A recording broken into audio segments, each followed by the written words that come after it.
Now we're going to shift over to Londra. Packers versus Giants. Brandon and I have a Did you say Londra or Londra. I was That's what wondering. it London? is. You mean In London? Italian, that's what it is. Oh, Oh, I was. I've been using Duolingo, guys. Come on, stop embarrassing me. nobody's embarrassing. You just said somewhere that. Unbelievable.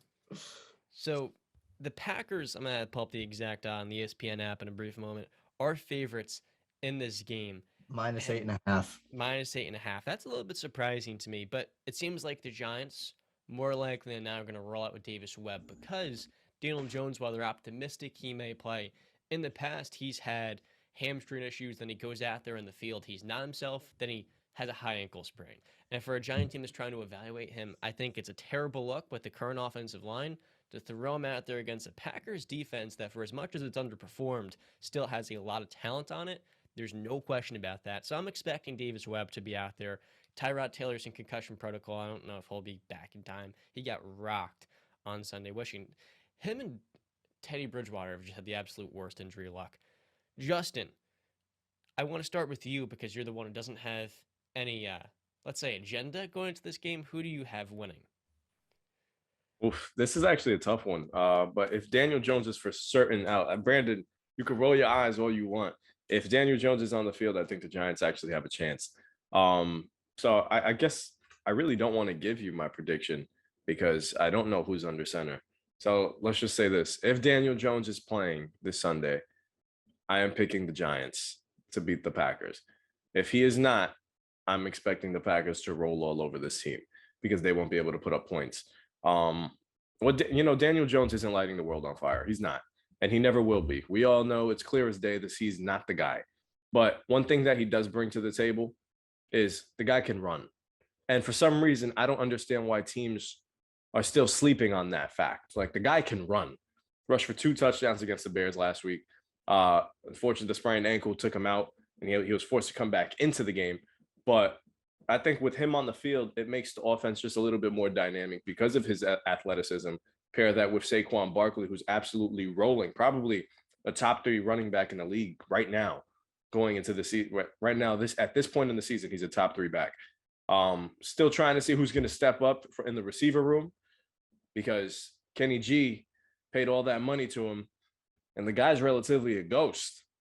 Kadarius Toney, super talented, not being used to full capabilities, and Sterling Shepard is out for the year now. So who's going to step up in that receiver room? It's left to be seen. But this Giants defense is also playing tough. They're playing very gritty football, no matter who they've gone up against. And while you can say, oh, they haven't really went up against any world beaters because they took on Cooper Rush and the Cowboys. They stopped Derrick Henry and the Titans. So you got to give them credit there. They stopped the Panthers, who had what Brandon thought was going to be a playoff team. So you know what? I like the Giants, but if Daniel Jones isn't under center, it's very tough for me to pick them. So I got it. Come on. I mean, I'm going to go with the Packers.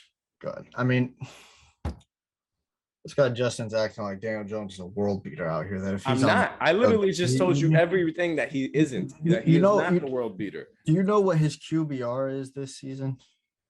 I'm not saying he's 30, 35. You're muted, John. Nobody can hear you. What's your boy Baker's QBR? We're not talking about Baker right now. We're talking about Daniel Jones and the Green Bay Packers. We're talking about him. But time out. Against time Baker out. Mayfield, or time using out. against Time Daniel out. Jones. Time out. We're not talking about Baker Mayfield. Baker Mayfield has won a playoff game. Daniel Jones done what? That's what I thought. All right. So through 3 weeks, if we take out that 92 QBR that he had last week against the Bears, where he didn't play that much and he only had 71 yards passing and I think 11 pass attempts. So inconsequential there. You take that out, the first 3 weeks, his QBR is a 35. 35. And you're acting like, oh, if Daniel Jones plays, that they have a much better shot to win. They have almost the same. You're telling me they don't? Really? They have, I would say, a 5 to 10% better chance of winning the game with Daniel Jones because there's the level between him and Webb is not that big. Okay. It's not that big of a gap. Daniel Jones is not a starting caliber quarterback. He's a backup. You're telling me about a practice squad quarterback to somebody that's been starting in the league now. But is he a starting caliber quarterback? I don't give a crap. But he's not a practice squad quarterback. You're comparing I him didn't to say Davis he's a Webb. backup quarterback. Daniel that's Jones is a fine. backup quarterback. That is fine. You can say that. But the difference between Davis Webb under center and Daniel Jones under center is huge. It's not huge. It's not huge. Like, you're acting like it's Tom Brady and freaking Blaine Gabbert here. Like, it's not, okay? It's Daniel Jones and Davis Webb. Now, listen, the Packers' run defense has been not that well. They rank like middle of the pack. I think they're averaging 126 yards allowed on them in the rushing game. So Saquon, it looks like he's primed to have a big game. But then again, like Justin said, the receivers on the Giants have been god awful. Daniel Jones is not a starting caliber quarterback. You could say he can run, but he cannot pass. So the Packers are going to be able to focus in on that run game. Will they be able to neutralize Saquon? We've seen it before. They've got some elite players. Maybe it happens. I see no way the Giants are winning this game. Whether Davis Webb is under quarterback, Daniel Jones is under quarterback, I don't care. They're not winning this game. Green Bay is going to win this game by 8 points at least. Aaron Rodgers is going to have a great showing in London. He's going to have a little tea after the game. And it's it. So I got Green Bay, let's say 27-10, 27-13. I have too much respect for Brian Daboll to say that they're just only going to put up 10. I think that they're going to surprise a lot of people. Some gadget plays. You got to get creative to beat this Packers team, especially when you're that capped on offense. I would imagine you have a lot of respect for Sean McVay too, right? Yes. Okay, well, they only put up 9 points, right? Okay. So that's. And is their offense even close to the Rams' offense? I am talking about the Giants and Brian Daboll. I am not talking about anybody else. I'm making a comparison. That they will come out very creative.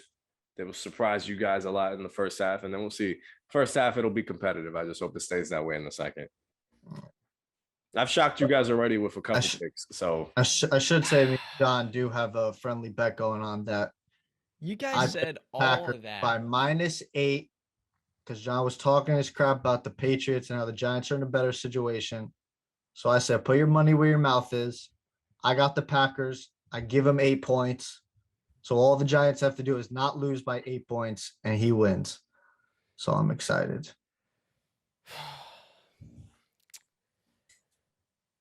You guys said all of that. Who's going to step up at receiver? Davis Webb doesn't have a significant gap between him and Daniel Jones. Currently speaking, I mean, I don't know if there's any gap between Baker Mayfield and Carolina's backup, whether it's PJ Walker or Sam Darnold and IR. Just to find out on Sunday that the Giants are winning this football game. Kadarius Coney's back to practice. Attaboy.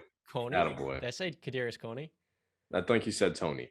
Okay. Kadarius Toney, Wan'Dale Robinson are both back to practice at the wide receiver spot. Leonard Williams is back to practice in limited fashion due to his knee injury.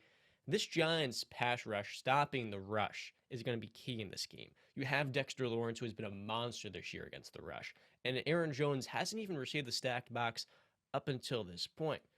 Now, if you add in Leonard Williams into that equation let's say how it is. No one knows what Davis Webb is. So it sounds like I'm going crazy here by picking him to win over Aaron Rodgers. But Bailey Zappi almost beat Aaron Rodgers last week. And like Brand said, he was playing at Western Kentucky a year ago. This Giants team is so much better this year because Jason Garrett is not calling the plays. Freddie Kitchens is not calling the plays. It's actually Brian Daboll maximizing Saquon Barkley, who has been a top 3, top 5 back in the entire league this year. They're getting him out into open space. Meanwhile, Joe Barry on the other side is doing a terrible job on the Packers. The Packers going on Devontae Wyatt, played 5 snaps last week. Quay Walker, been terrible. They could have went receiver there, and they didn't, and it's looking to be a fool's errand by their GM and Brian Gutekunst. I don't know what he's doing. He clearly values defense more than offense, but their defense right now is not very good. It could be much better. And at the end of the day, I'm expecting Saquon, much like he did last year, Daniel Jones gained that crazy win over Jameis Winston and the New Orleans Saints to shock people in London. New York is coming home with the victory. And hey, let me say, I think they're this year's Panthers, but you can't deny the fact that Brian Daboll is not Matt Rule. And when you have one of so far the best coaches through 4 weeks who has shown so much promise maximizing his player skill sets. I have a lot of faith he's going to pull some crazy gadgets out on Sunday morning while you're probably sleeping, literally and figuratively. Actually, I love you, John. I was the one. I was one of the only people who were able to be up in time to take Alvin Kamara out of my lineup in fantasy football last week and put Mark Ingram in. So don't be saying I'm sleeping. But I do got to say, you say that Brian Daboll is not Matt Rule, and while I agree with that, Brian Daboll is nowhere near Bill Belichick. So for you to sit here and say Bailey Zappi almost beat Aaron Rodgers, it is because he had the New England Patriot way and Bill Belichick as his head coach. This So Giant team has more talent than the Patriots. in I mean, they have the best player They on haven't either been team with healthy, quite Saquon. frankly. Yes, I give you Kadarius that. Toney Saquon hasn't been is healthy this better. year. Saquon is better than anybody we have on our offensive side of the ball.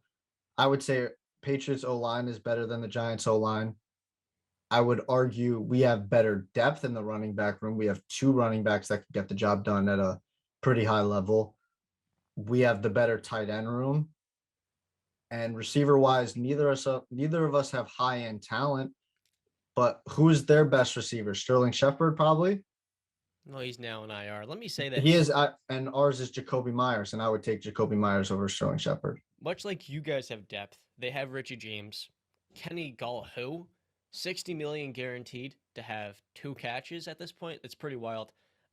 Kadarius Toney is one of the most talented young players at his position, and we haven't seen what Rondale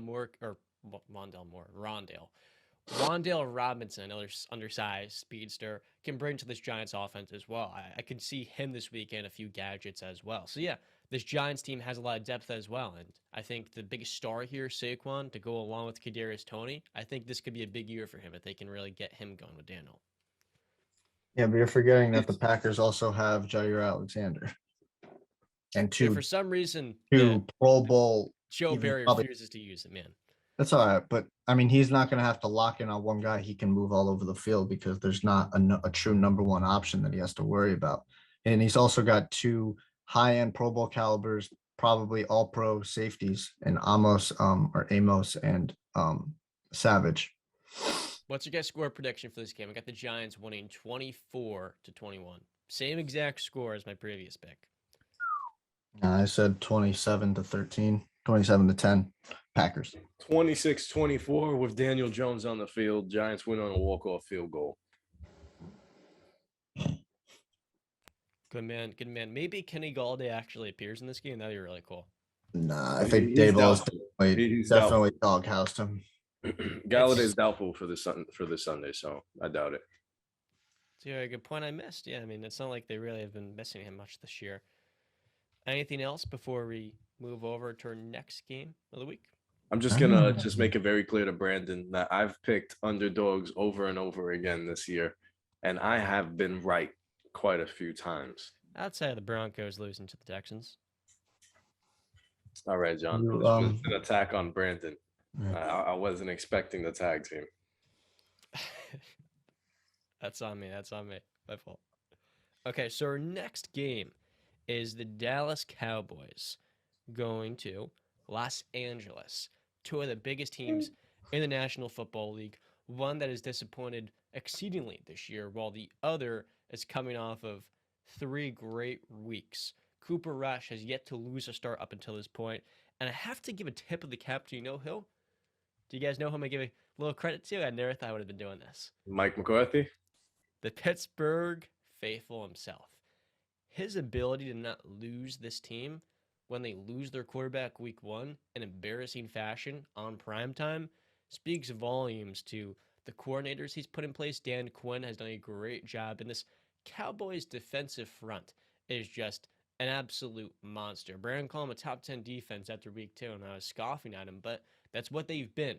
And honestly, the biggest storyline here has been Trayvon Diggs completely balling out this year. Sure, he hasn't had as many splash plays as he did a year ago. He had like 5 interceptions at this point. But at the end of the day, he's been shut down. That's all that matters on the outside with his ball skills.